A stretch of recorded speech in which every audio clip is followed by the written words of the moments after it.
Ken Arthur.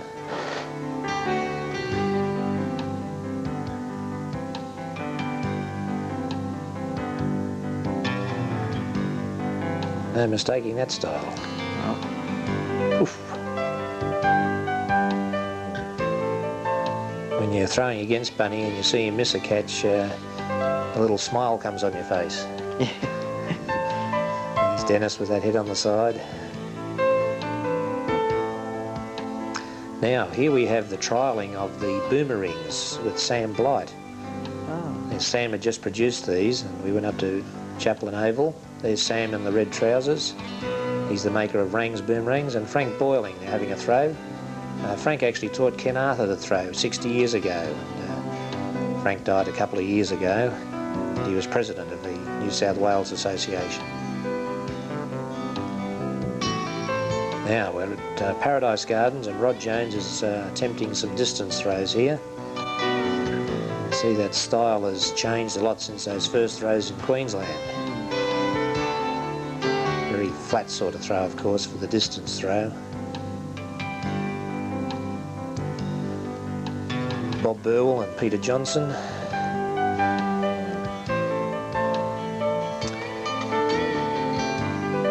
Now Rod Jones. Going for the distance again. Nice big long throw. Well, there's your self-turn. I think attempting one-hand catches. That's right. So it made a nest of 3 boomerangs in the Admiral's hat style. Hopefully to cope for different wind conditions. Yeah. I think we had a go at consecutive catching, one-hand catching and distance throwing on that particular day. And you won the one-handed catching, I think. Yeah, we're only with 7. With 33 we were chasing at that stage, which Dennis officially held.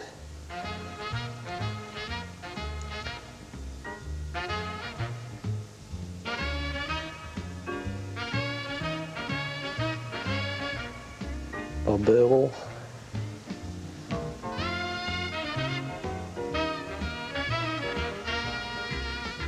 Oh, Nelly. Nelly.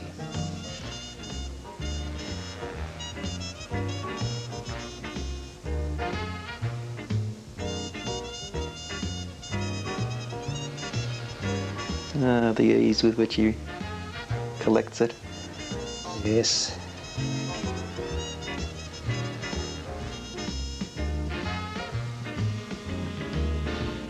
Peter Johnson, our left-hander.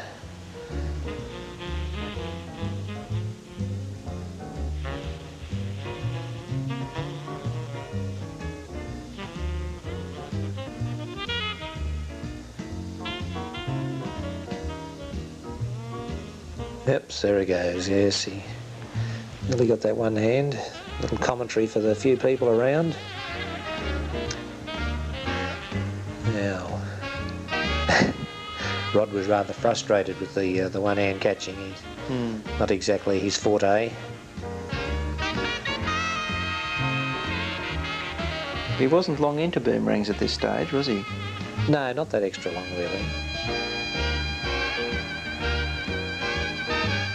Only a couple of years, actually.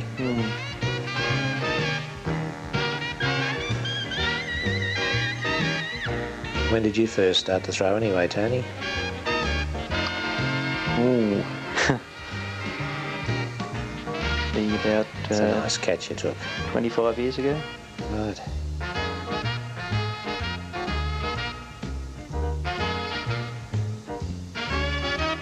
Just drop that one.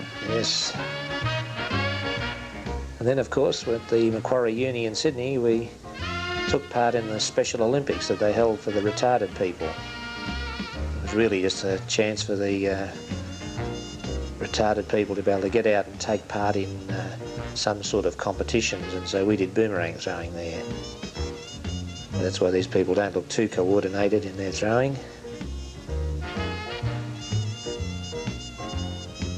And of course, prior to this, you had the boomerang for the blind with its beeper, didn't you? That's right, the beeping boomerang, which Max Hoban actually made up. Larry Hoffman from Japan supplied the beeping component.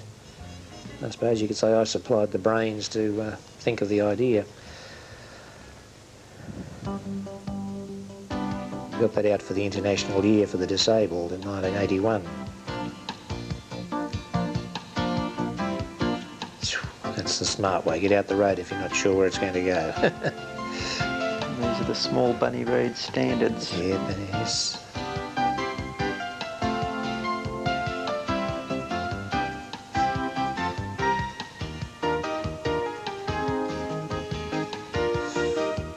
Wow.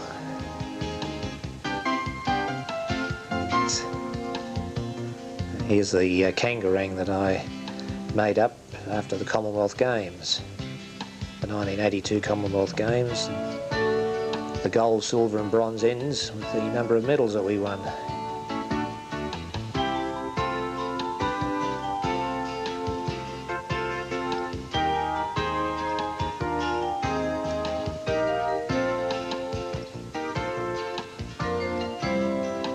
Yes, that golden rule of watch the boomerang in the air.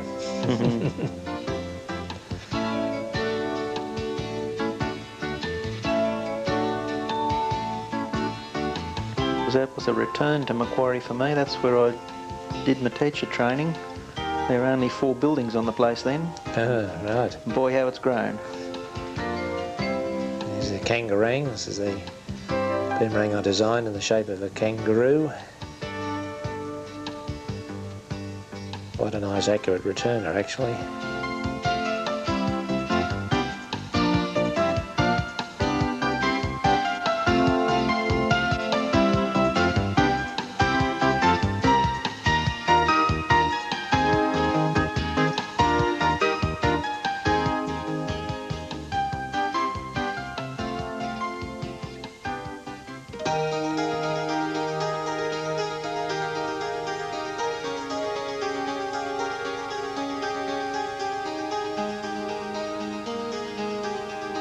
In 1985, Brother Rod Shoebridge and myself had the chance to visit Austria's keenest boomerang thrower, Dr. Ernst Duda, who lives in Vienna.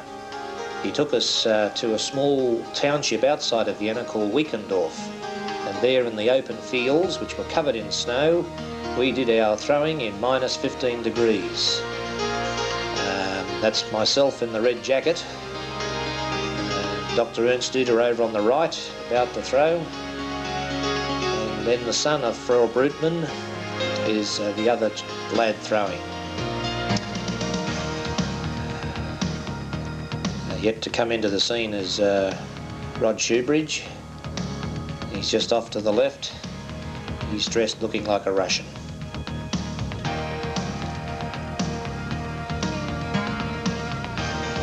Conditions were pretty well ideal as far as the breeze went. Throwing a Rod Jones flag boomerang here, which was quite accurate. Frau Brutmann's son had a friend who came out with us, and unfortunately he was a left-hand thrower, so a little later on I have to show him how to throw a right-handed boomerang with his left hand, because he did not have a left-hander with us.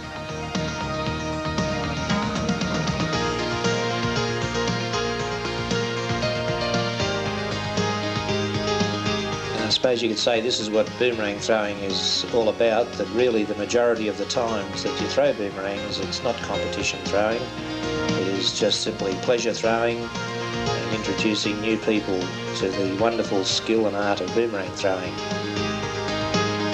And a lot of the satisfaction you get is seeing the faces light up when people get that bit of wood to turn around and start coming back towards them.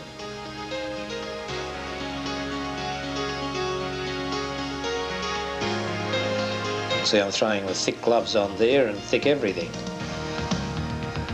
I think it's probably added about 4 stone to my weight with the clothing. Be no complaints about using gloves to catch there? No. Matter of fact, this was one of the reasons why the overseas people did bring gloves in, because they do throw in parts of the world, in America, where they do have snow and it gets very cold, and a whack on the hands in cold weather hurts a lot more than when it's, say, 10 or 20 degrees warmer. That's Rod Shoebridge doing his big throw. I think it was a German boomerang he's throwing, fading off into the distance. So they don't have fences around their fields in this part of the world, and so when the snow falls it looks like one great big oval.